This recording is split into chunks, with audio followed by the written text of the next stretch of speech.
Good afternoon, everybody, and welcome to the December version of Libraries Connecting Texas.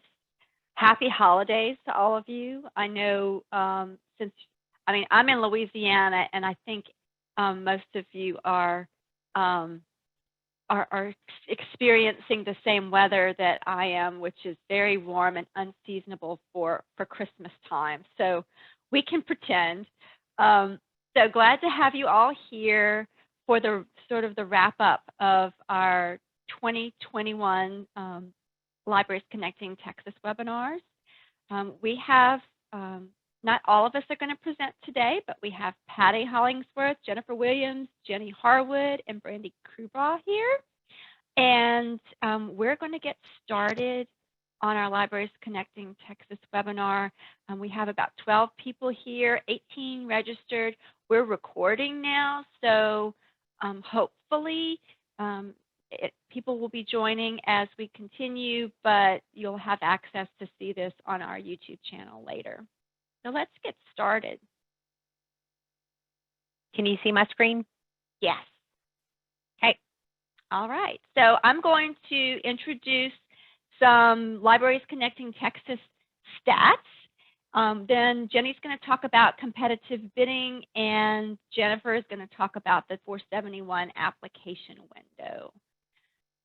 So some of you don't have to file a Form 470 this year because you have multi-year contracts, but others do. And I think almost 75% of the Libraries Connecting Texas applicants who needed to file a Form 470 have already done so, but we have about 12 LCT applicants who still need to file. We want to welcome the City of Fort Worth Public Library. They just joined the Libraries Connecting Texas group, and they'll be working on filing a Form 470 really soon. We're really excited to have them, and we welcome them to our little Libraries Connecting Texas group. It's not little anymore, Caroline. No, it's not. And I have to say, I'm really excited to say that $7.7 million in pre-discount funding has been awarded to Libraries Connecting Texas libraries since 2018. And that's a big feat considering that most of the libraries participating were not participating in the E-rate program before they started in this program. A few of them were, but most of you started with E-rate around the same time Libraries Connecting Texas started. You increased your bandwidth 36%, or I'm sorry, 329% since 2018 as a group. And your cost per megabit has decreased 36%, not quite as drastic as the great 329% that you've increased your bandwidth, but we're hoping that as we progress in time that we'll be able to continue to decrease your costs. There's more available to public libraries in Texas now, and we're really excited about that. We want to remind you that if you do need to file a Form 470 for 2022, you really need to move forward on that as soon as you can. This will prepare you for filing your Form 471 in January when we believe the filing window will open. Jennifer's going to talk about the filing window in a little while, but for now, you just should, if you've been receiving emails from us that you need to file a Form 470, please move forward with that as soon as you can so that when we have the window open in January that you'll be ready to go ahead and file your application. Likewise, the great work everybody is doing to file for discounts is not, it's kind of a waste of time if you don't reap the benefits.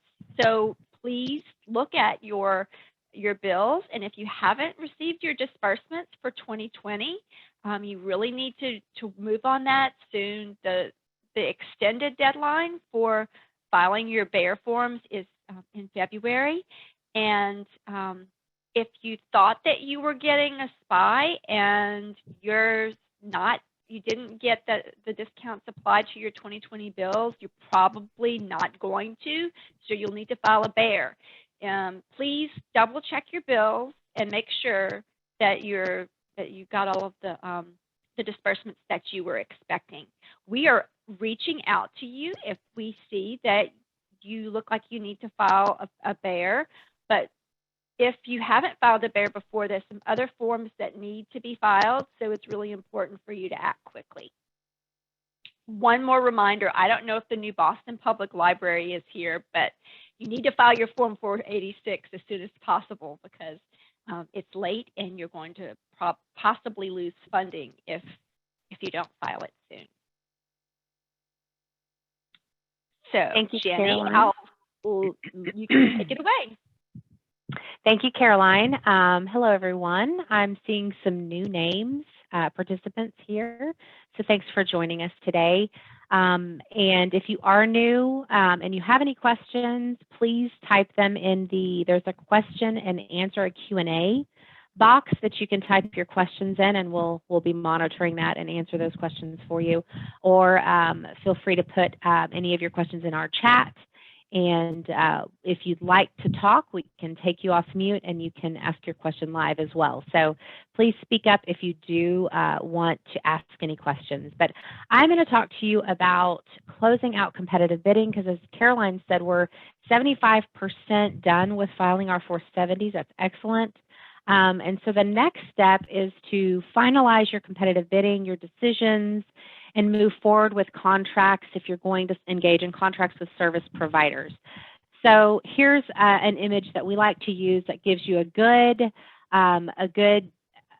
idea of what the process looks like in a linear fashion. So in the orange is the competitive bidding piece, which is what the Form 470 opens, and then you allow for a minimum of 28 days to get your bids. And then the first blue arrow is to select a service provider. And so we want to be sure that everybody is following the rules associated with selecting a service provider. And then you will soon, and Jennifer's going to talk about prepare for filing the Form 471, which is asking USAC for the funds for those services. The other piece down here that's not in the red box is the service provider's action. So what they do when you take action on, say, filing a Form 470, this section right here is where they go and they look at all the 470s that have been posted, and they look and see who they can service and who they can submit bids for. So the service providers have a role to play in this as well, as you know. So when we are closing out the competitive bidding in your 28-day, your bid deadline has come and gone. Now's the time to do your proposal evaluation. And so once that process is ended, we will be looking at when your proposal due date has passed, and we will start taking a proactive approach in sending you a prepared evaluation matrix template. It's going to be an Excel spreadsheet. It's going to have all the bids that we've been copied on entered for you, and the evaluation criteria if you have told us what that is.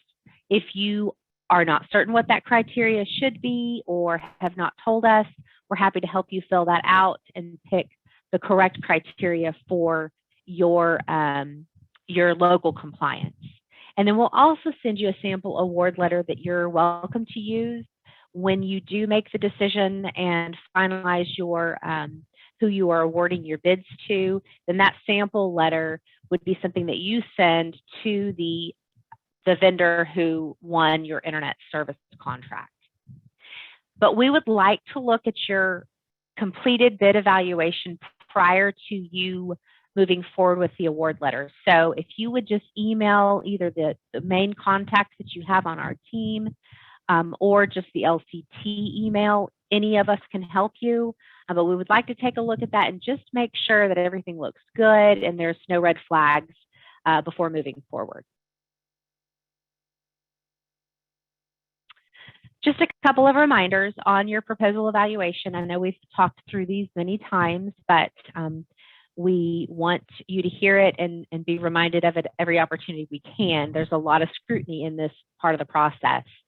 So all proposals that contain pricing that you can evaluate should be evaluated, even if you have never heard of the company or you don't think they can provide service in your area. You still want to put them in the bid evaluation and score them.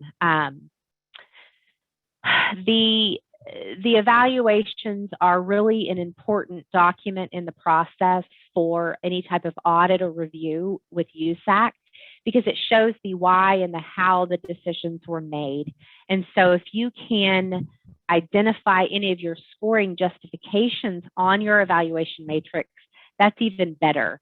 But if not, simply scoring them with the criteria that you either disclosed in your service specifications or that you've decided to do, or that's in compliance with your local process, and score them, then the winner would be the one with the highest points and is considered to be the most cost-effective bid. If you're unsure what that process should look like, if you're new or it's been a year since we've done this, you want to help us, you want our help in dusting off that process for you, we're happy to help you with that. And so if you're not sure at all, let us know. And then again, it is a great idea to let someone on the LCT team review your completed proposal evaluation before you move forward. A couple more reminders. You want to be sure that you allow all vendors to submit bids during that bidding time frame, and then once the bids close, then you can evaluate them. And you have to evaluate prior to signing a contract or awarding a contract. So the bid evaluation really has to take place prior to that. That's why it's important to sign and date the evaluation.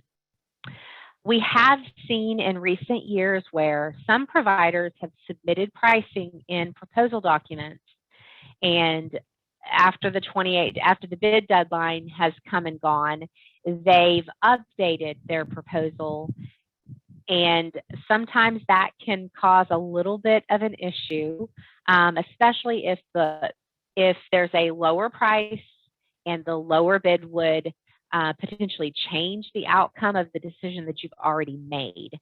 So there's a couple of ways to remedy that. Please let us know if you find yourself in that situation.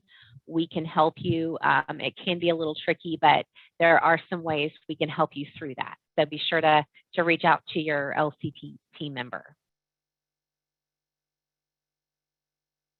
Okay, and I'm going to hand it over to Jennifer, who's going to talk about the 471 application. Thank you, Jenny, and hello, everyone. So I will be talking about filing your 471 application. And once your proposal evaluations are completed and you've made your decision, you will prepare the award letter and send to your winning service provider. Most of the times the service providers have their own contract as well.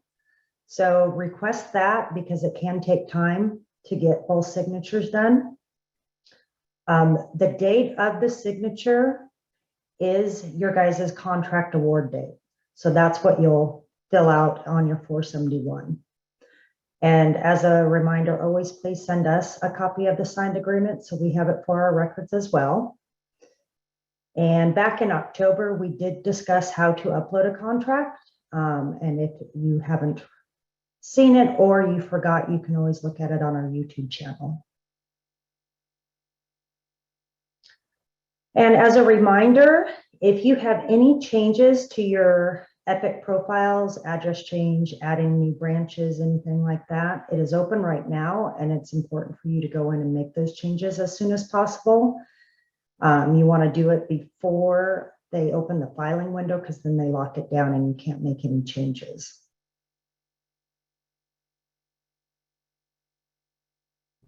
I will add to that, Jennifer.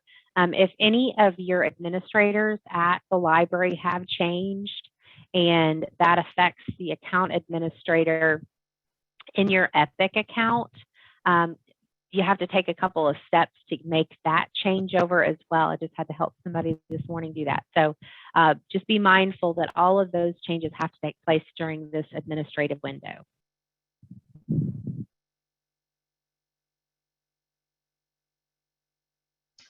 So your next steps, once the filing window opens, if you did not file a new Form 470, be sure that you have looked over your multi-year contracts closely. You want to double check on the dates. This needs to be done sooner rather than later. If you find that there's something not sufficient in that contract, you still have the chance to file a 470. So if you decide you wanted to upgrade your bandwidth or something because it's not sufficient, you still have time to file a 470. If you're unsure or have any questions on it, you can always reach out to your point of contact or any LCT member.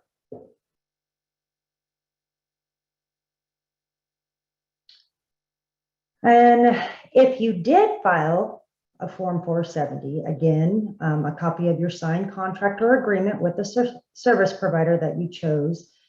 It should also include pricing for the internet access. If you have the same service provider, meaning the same bandwidth and provider you have now, if you'll look at a recent bill, it should, if there's any taxes or fees included, that's what you want to look for, and that's what you want to actually apply for on the 471 application. So it'd be your base price plus taxes and fees, and you can get funding for all of that.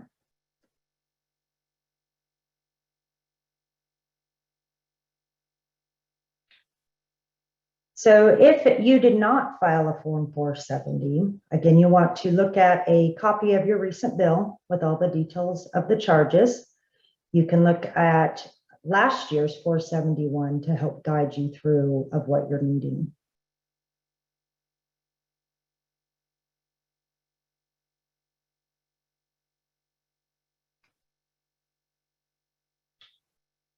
And we'd like to thank everybody for attending and registering. Again, our email address is lct@eratecentral.com.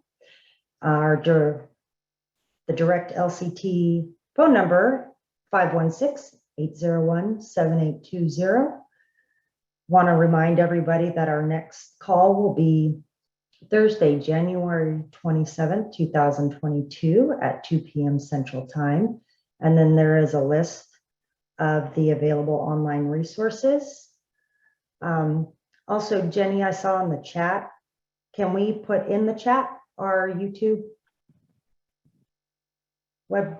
Ma'am, I just grabbed it. Sorry, I was looking for it. There we go. There you go, Jerry. And does anybody have any questions?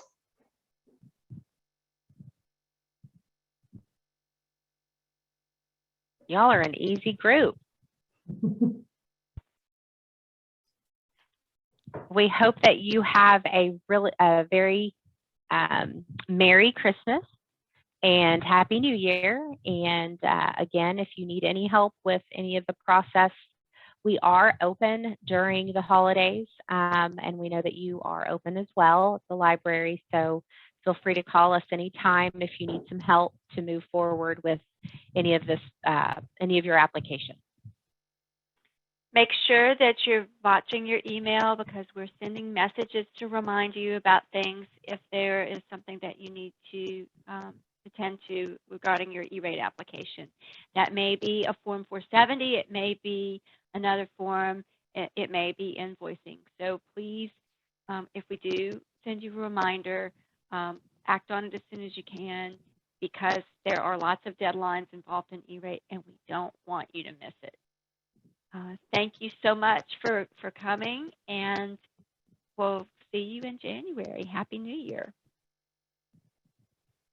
Thank y'all. Bye, y'all. Bye-bye.